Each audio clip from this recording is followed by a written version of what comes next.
Akiak was warned his whole life to stay away from the ice. But curiosity took over when he heard something strange beneath it. It sounded like humming. He knelt down and pressed his ear to the solid frozen surface. And that's when everything went wrong. The ice shattered beside his head, and a green, slick-skinned figure burst up from below. The Qalupalik. Before he could react, it grabbed him and dragged him toward the water under the ice. Just as he was about to vanish beneath the surface, a group of hunters arrived on the scene, and that changed everything. I'm Uncle Perry. I don't just tell stories. Shit. I'm Uncle Perry. I don't just tell stories. I dig up the fucked up ones most folks are too chicken shit to talk about. And I do it in a cavalier kind of way. When it comes to cryptids, I chase down the truth behind the legends. Today, we're going up to the Arctic North to talk about a kidnapping mermaid. Oh, hell yeah! It's post time, baby! It's time to crack a frosty one, kick your feet up, and let's get it! 9-year-old Akiak had heard the warnings his whole life. Stay away from the water. Don't wander near the ice. And whatever you do, don't listen if something calls to you from below. Yeah, typical grown-up bullshit scare tactics, right? That morning, the world felt quiet. A little too damn quiet. The kind of stillness that makes shit seem safe when it really isn't. Akiak had wandered farther from home than he was supposed to. The shoreline stretched out way the fuck behind him, swallowed by a pale blue horizon. That's when he heard it. Soft at first. Almost nothing. A faint, drifting sound beneath the ice. He froze. Listened. There it was again. Not wind. Not shifted ice. Something else. Something deliberate.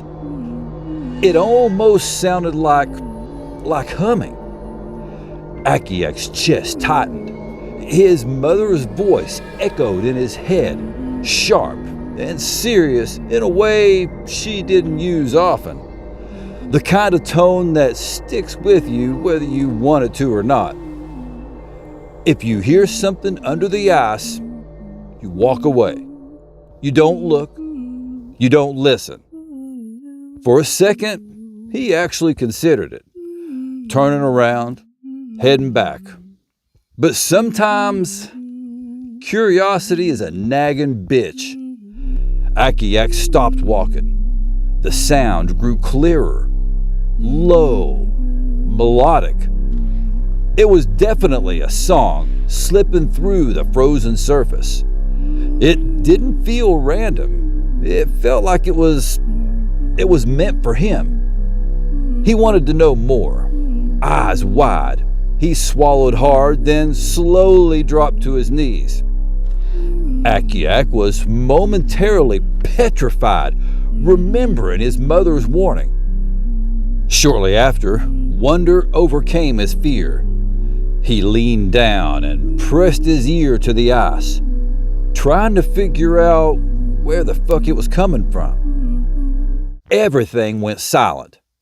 Then, a sharp crack split the surface right beside his head. The ice ruptured violently, shards snapping outward as something surged up from below. A grotesque figure burst through, water spraying in all directions.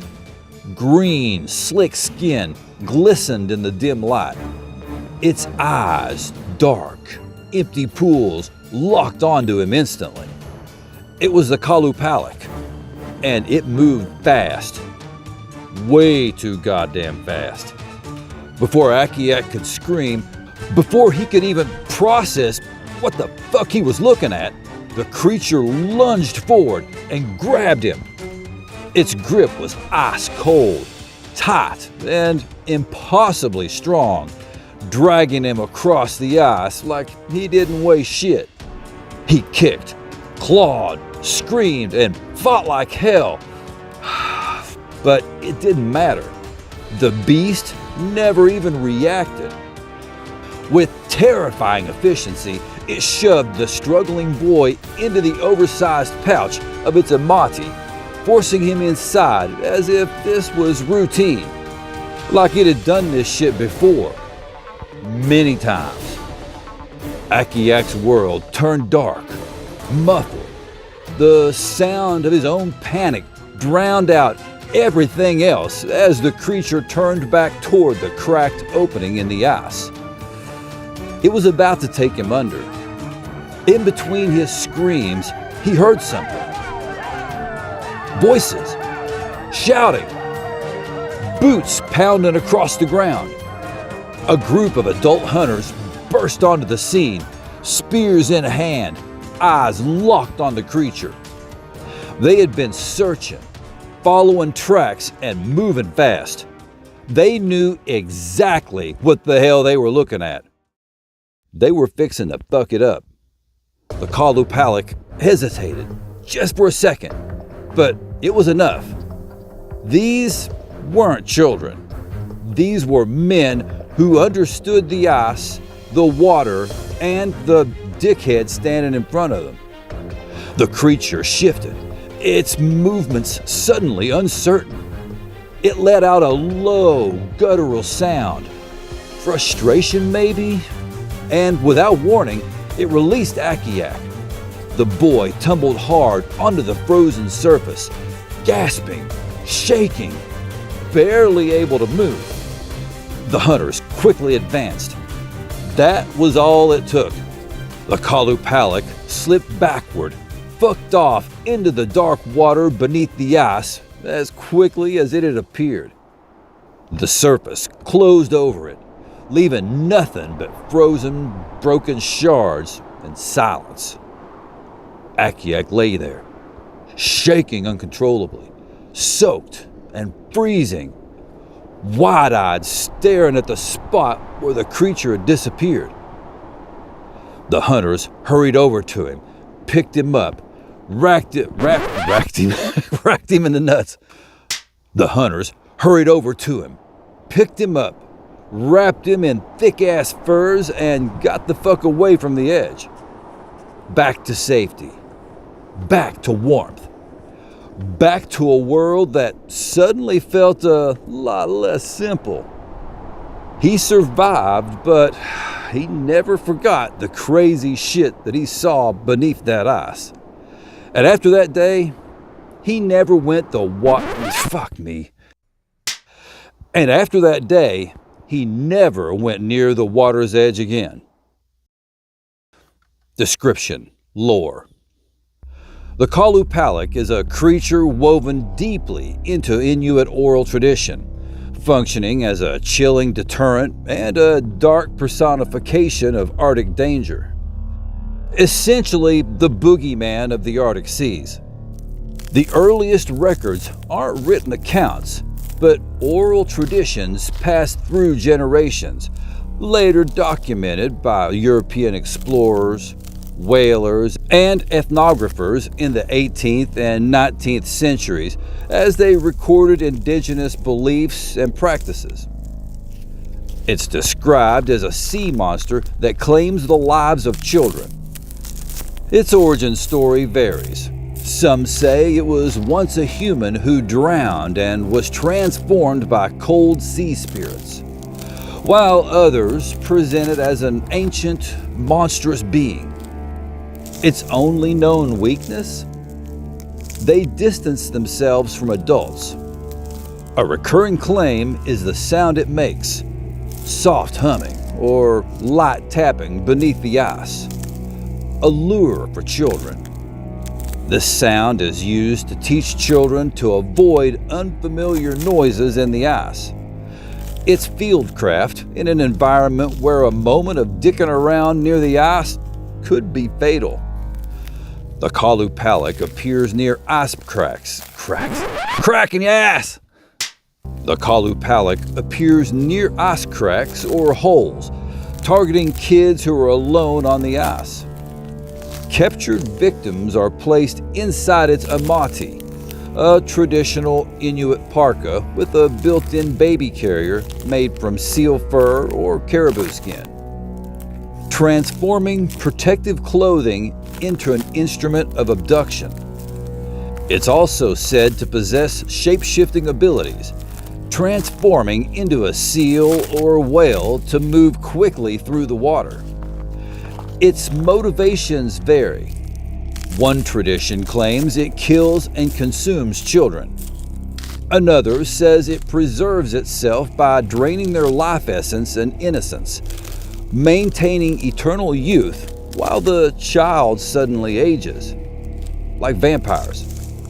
Children are taken beneath the ice, deep into the ocean, where the creature sings to them and they are never seen again.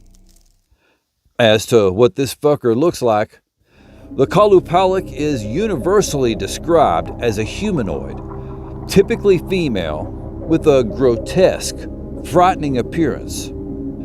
Its skin is green and slimy, often paired with long, unkempt hair. Ice algae grows in colonies across the head, neck, shoulders, and back, with occasional dorsal growths and even fins along the head and spine. It has large, dark adapted eyes, webbed hands and feet, long fingernails, and a constant foul odor described as fishy and sometimes sulfur-like. Some accounts add a flipper capable of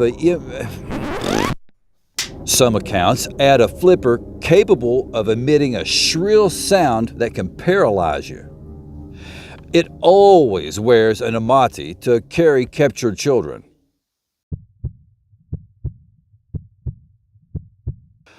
Arctic mermaid spotted.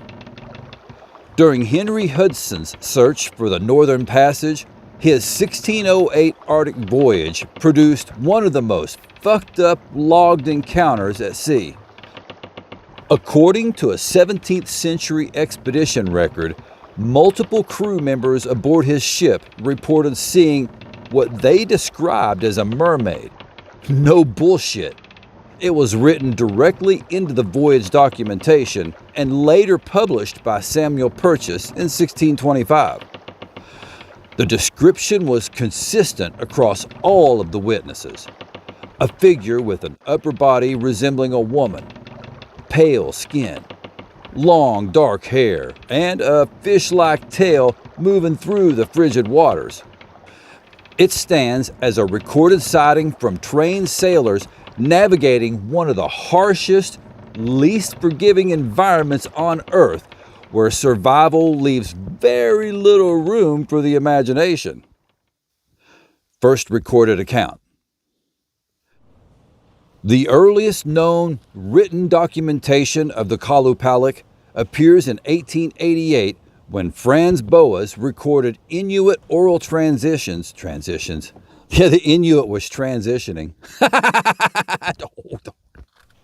The earliest known written documentation of the Qalupalik appears in 1888 when Franz Boas recorded Inuit oral traditions during fieldwork in Arctic Canada.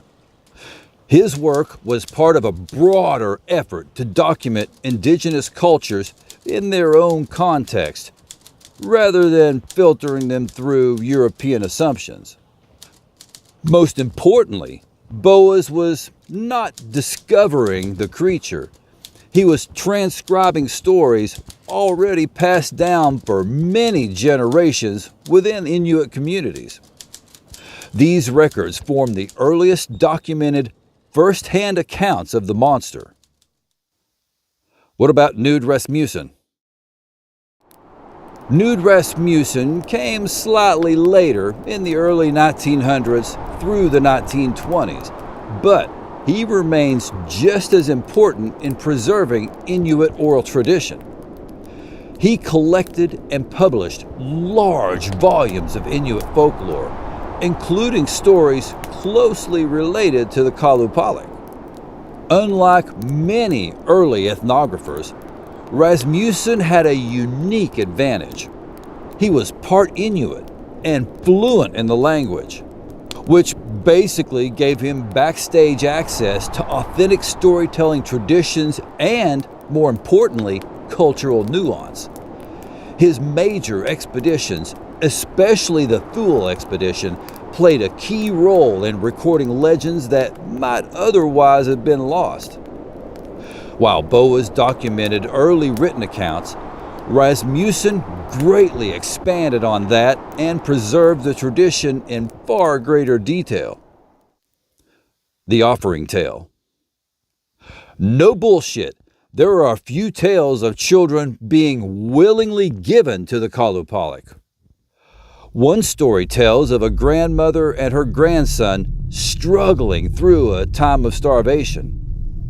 Unable to feed him, she called on a Qalupalik to take him away, believing he would survive better with it than with her. Later, once the community could hunt again, a young Inuit couple went to rescue the child. They tracked him to where he was held, tethered to seaweed so he couldn't get away. Each time they approached, the Qalupalik dragged him deeper into the watery cave. They patiently waited through the night and cut him free at sunrise. Variations of the tale differ, with some versions framing the grandmother's act as a form of punishment for the boy. Others say after being saved, the boy becomes a great hunter. The Green Woman of Baffin Bay. Accounts recorded from the Inuit people describe hunters encountering a green, human-like figure coming out of breathing holes in the ice of Baffin Bay during the 19th century. The reports speak of a woman-shaped presence with long, bucked-up hair rising slowly through the frozen surface before vanishing without a trace beneath the ice. In some versions, she appears only for seconds, watching from the edge of the hole, aware of the hunters nearby. These stories were preserved through oral tradition before being written down later by ethnographers documenting These stories were preserved through oral tradition before being written down later by ethnographers documenting Arctic Inuit beliefs, where such encounters were treated as real dangers of the ice.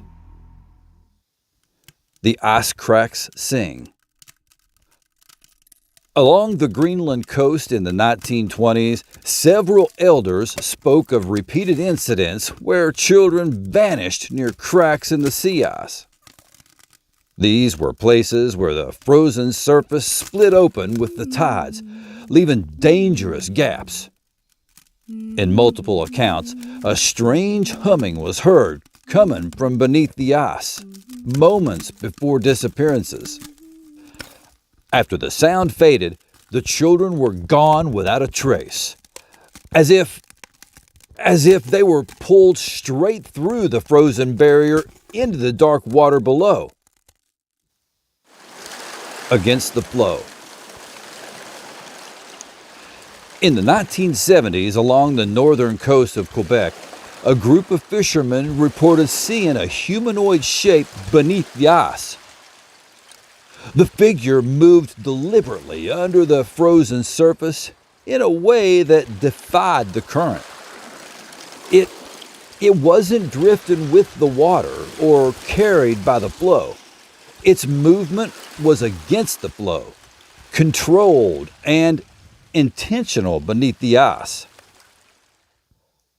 The ice that still speaks.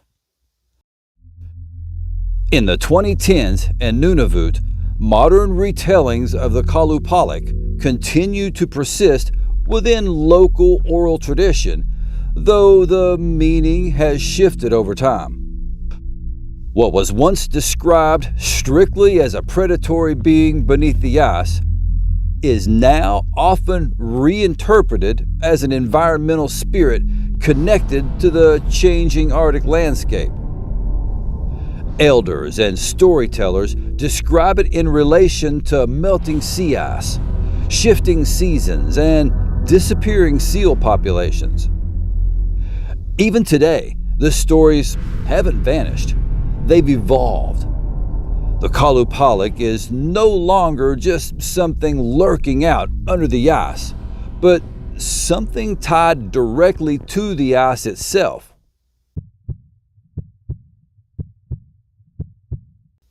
Skeptical explanations. Not every account of the Qalupalik is treated as evidence of an unknown creature. Skeptical interpretations suggest the stories reflect environmental realities, misidentification, and psychological pressures of Arctic life. Cultural anthropological theory. Anthropological. 6 syllables. The legend is interpreted by some folks as a cautionary teaching tool designed to keep children away from dangerous ice and open water. In Arctic communities, thin ice, tidal cracks, and unpredictable sea conditions historically contributed to drownings, especially among young children. Storytelling traditions reinforced survival behavior by attributing threatening voices or humming beneath the ice to a predatory being. These narratives functioned less as supernatural claims and more as behavioral instruction embedded in oral tradition.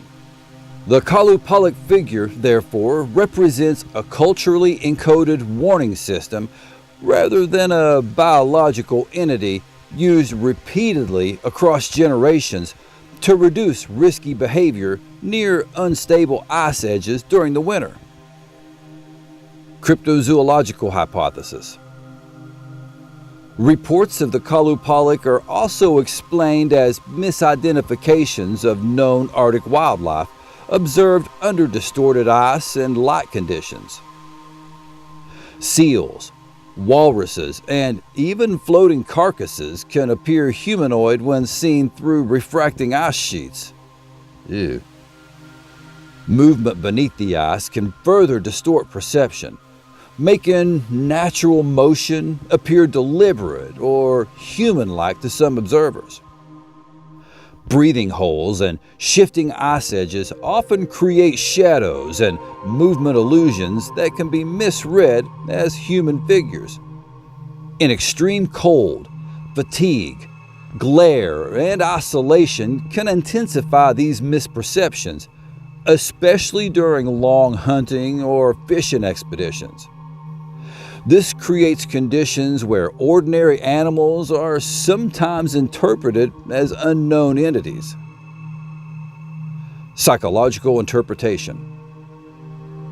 Psychological interpretations frame the Qalupalik as a manifestation of extreme Arctic isolation, grief, and environmental fear. In environments defined by long periods of darkness, cold, and isolation, the human mind often externalizes danger into narrative beings. The Qalupalik may therefore represent fear of drowning, loss, and the unpredictability of shifting sea ice conditions. In low visibility Arctic conditions, auditory and visual hallucinations can occur, especially under stress, exhaustion, or hypothermia exposure. Sounds under the ice, such as creaking, whale calls, or shifting pressure, may be interpreted as intentional communication. Over time, these experiences evolve into shared cultural stories that shape how people understand fear and survival in harsh environments. Believer explanations. The believers' explanations for the Qalupalik don't rely on a single fixed answer. Oh, fuck no. Instead, They stack multiple possibilities together, each one confirming different sightings, behavior, and long-standing oral tradition. Unknown Arctic aquatic hominid. One interpretation holds that the Qalupalik is previously fucking stupid. One interpretation holds that the Qalupalik is a previously undiscovered humanoid species adapted to extreme Arctic conditions. It lives beneath the sea ice, navigating through breathing holes, tide cracks, and underwater passages. This explanation accounts for its human-like shape, its ability to move beneath frozen surfaces, and its physical interactions in stories, including grabbing or dragging victims. In this view, it's not supernatural, it's biological, just unknown. Ancient survivor species. Ancient survivor species. Another popular theory says the creature is a surviving remnant of an ancient population predating modern human settlements in the Arctic. Isolated beneath ice-covered waters for thousands of years, it represents a lineage that avoided extinction by adapting to extreme cold and rarely disturbed environments. This is not what it says. This would explain why it appears in remote, fucked up places and only in limited encounters. Intelligent marine entity. Some folks describe the Qalupalik not as a simple animal, but as a highly intelligent predator. It uses sound, like humming or singing, to lure victims toward dangerous ice. Its behavior is obviously selective, targeting only children. This points to intentional hunting patterns rather than instinct alone. Water spirit. In this view, the Qalupalik is not physical at all, but a real spiritual force tied directly to the ocean and the ice. It reacts to human presence, especially near unsafe areas, and serves as a protective entity within the natural world. Interdimensional being. Another explanation places the Qalupalik partially outside normal reality. It appears suddenly, disappears without a trace, and is often reported as heard but not seen. This supports interpretations involving dimensional overlap or non-physical existence. Human aquatic hybrid theory. Some fringe accounts suggest a hybrid organism adapted for both land and water, capable of moving between ice edges and underwater environments while retaining humanoid structure. Misidentified but still real unknown marine animal. A more grounded believer perspective argues that the Qalupalik is a real, undiscovered Arctic species misinterpreted through ice distortion, light refraction, and environmental stress. What makes these work is not any single explanation, but their combination. Each one accounts for different elements of the reports: appearance, sound, behavior, and disappearance patterns, without fully resolving the mystery.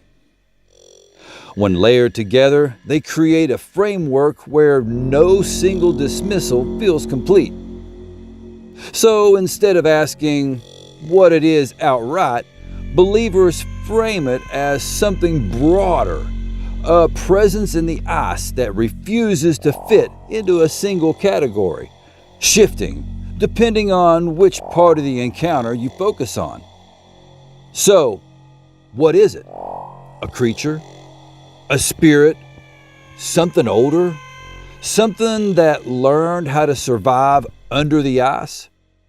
Because in the Arctic, nothing under the ice ever really stays gone.